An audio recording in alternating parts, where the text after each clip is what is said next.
India unlimited in digital news चॅनलमध्ये सगळ्यांना स्वागत आहे. ठाणे महानगरपालिका आयुक्त, अतिरिक्त आयुक्त आणि उपायुक्त यांना निवेदन आहे की ठाणे महानगरपालिकेत प्रचंड कर्मचारी तुटवडा आहे. जो आपण मागील 7 तारखेला पावसाळ्यामध्ये आपत्ती जेव्हा आली तेव्हा आपत्ती कक्षामध्ये माननीय राज्याचे उपमुख्यमंत्री एकनाथरावजी शिंदे यांनी पाहणी दौऱ्याअंतर्गत ज्या आपत्तीचं पाहणी केली आणि त्यावेळेसच इन्स्ट्रक्शन्स दिल्या की चांगलं काम करणाऱ्याची प्रशंसा होईल आणि चुकीचं काम करणाऱ्यांचं कायदेशीर कारवाई होईल, शिवशर्ती भंगाची कारवाई होईल, शिस्ताची कारवाई होईल, असं उपमुख्यमंत्र्यांनी प्रत्यक्ष माझ्यासमोर नमूद केलं. त्यावेळी मी उपमुख्यमंत्र्यांच्या बाजूला शेजारीच होतो आणि मी थेट बोलताना समोरच सांगितले की साहेब, आयुक्त साहेब कामच करत नाही आहेत, त्यामुळे कर्मचाऱ्यांवर कारवाई करून फायदा काय? जर आयुक्तांवर कारवाई झाली तर वरचे अधिकारी काम करतील आणि आपल्याकडे कर्मचारी तुटवडा आहे, भरती होत नाही. तर उपमुख्यमंत्र्यांनी मला सांगितलं, उत्तर दिलं की आपण आयुक्तांना निर्देश दिलेले आहेत लवकरात लवकर भरती करायची, कर्मचारी भरायचे. त्या अनुषंगिक जे गावदेवी भाजी मंडई आग लागली तिकडची तात्काळ भरती 708 कर्मचाऱ्यांची फायरमध्ये काढली. परंतु मागील ऑगस्टपासून जी जाहिरात आली 1773 पदाची भरती, त्याच्यामध्ये ऑनलाईन अर्ज आले, 17,000 अर्ज आले आणि 1,800 रुपये प्रत्येकाने फी भरली. परंतु 17,000 अर्ज आले, 1,800 रुपये फी भरले, तर 3.5 कोटी रुपये महानगरपालिकेच्या तिजोरीमध्ये जमा झाले. आणि जर त्यांनी कर्मचाऱ्यांनी भरती केलेली पैसे भरलेत आणि पैसे भरूनही अर्जाची त्यांची जर भरती होत नसेल, पैसे रिटर्न करा. 1,800 रुपये गरीब कर्मचारी जो नवीन आहे त्याला मागत आहेत ना, त्यामुळे 1,800 रुपये वरती नाही आले. त्यामुळे महानगरपालिकेच्या तिजोरीमध्ये जमा झालेली रक्कम आहे 3.5 कोटी रुपये जमा झाले. 1,800 रुपयेप्रमाणे 17,000 कर्मचारी म्हणजे नव्याने तरुण वर्गाने भरलेले आहेत ऑनलाईन. जर तुम्ही भरती करत नसाल तर नाही रिटर्न करा पैसे. मग भरती का करत नाही? जर 1773 पदं जाहिरात आली ऑगस्टमध्ये, ऑनलाईन अर्ज भरले आणि ही भरती स्थगित ठेवली, मग काही निवडणुकीपुरती दाखवण्यासाठी भरती होती का? निवडणुकीला दाखवण्यापुरती भरती होती का? महानगरपालिकेच्या असंच काहीतरी अजेंडा दिसत होता. त्यामुळे निवडणुका झाल्याने निवडणुकीच्या दरम्यान भरती तुम्ही स्थगित केली. मी सातत्याने कार्मिक अधिकारी गुंडप यांच्याशी बोलणं केलं, उपायुक्तांशी बोलणं केलं, मुख्यालय की आपण लवकरच महिनाभरात भरती करतो आहे. तुम्ही आता त्याच्यानंतर तुम्ही फायरची भरती काढली का काढली? भाजी मंडईला आग लागली म्हणून भरती काढली 708 कर्मचाऱ्यांची. परंतु भाजी मंडई जे आग लागली, ज्याला जे जबाबदार अधिकारी आहेत, आणि भाजी मंडईमध्ये कपडा व्यापार होतो आणि गाळे वाटपमध्ये भ्रष्टाचार आहे. मग ह्या भ्रष्टाचाराची माहिती घेता तुम्ही कुठल्या अधिकाऱ्यावर कारवाई केली का? त्यावेळच्याही माझे सहाय्यक आयुक्त केली का?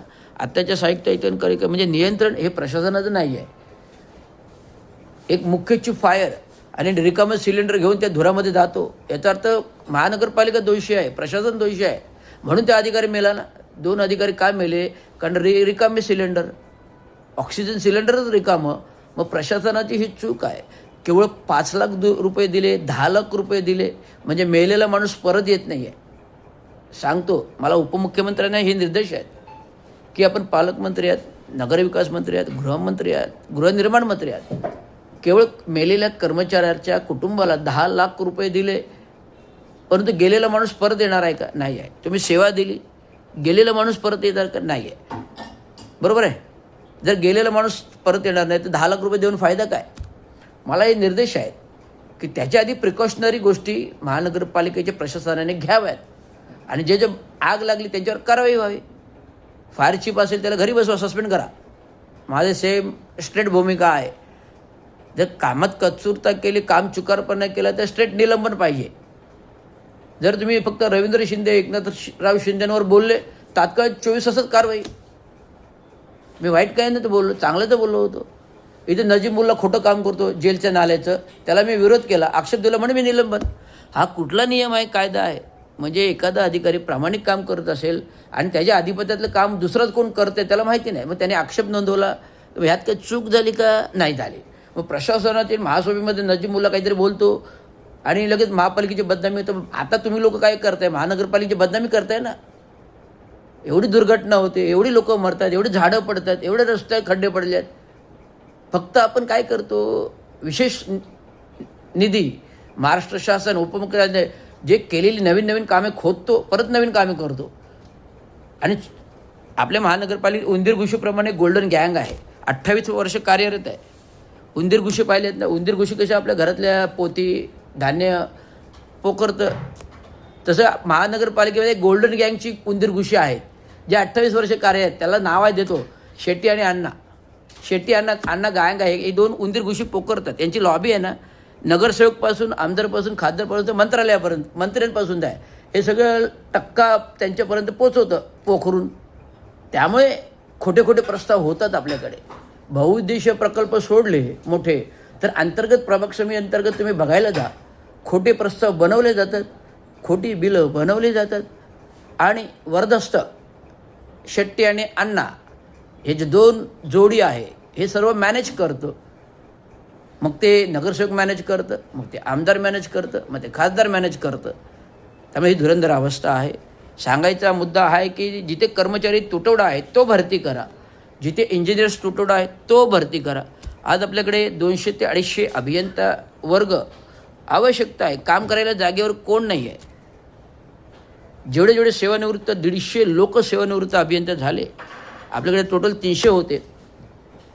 चंद्रशेखरच्या कार्यकर्त्यामध्ये आपण 200 भरले, त्याच्या आधी 100 होते, 200 भरले, मग टोटल झाले 300. आणि जे जुने लोक होते ते सेवानिवृत्त झाले, म्हणजे मीही झालो.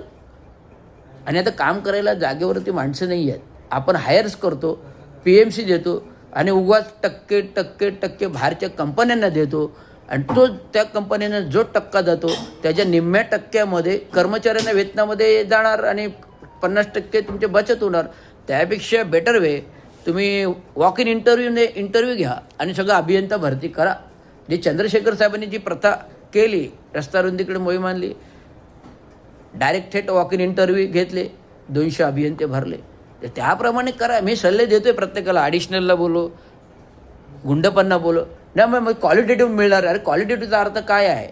क्वालिटेटिव्ह अर्थ याचा करता बोगस डिग्री घेऊन येणार आहे का? नाही आहे. क्वालिटेटिव्ह येणार ना, कुठल्याही ते कॉलेजच्या नामे प्रावीण्य प्राप्त कॉलेजच्याच येणार ना. कुठलेही कॉलेज असतो, पण इंजिनिअरिंग कॉलेजच असणार ना, कुठलं काय बोगस नसणार. क्वालिटेटिव्ह आहे का नाही हे चेक करण्याचं काम प्रशासनाचं आहे. त्यामुळे ज्या माणसांना अशासकीय प्रशासकीय आहेत त्यांना कुठल्या तांत्रिक ज्ञानच नाही, ते क्वालिटेटिव्ह काय सिद्ध करणार? त्यासाठी अभियंताच लागेल ना क्वालिटेटिव्ह करायला, वरिष्ठ.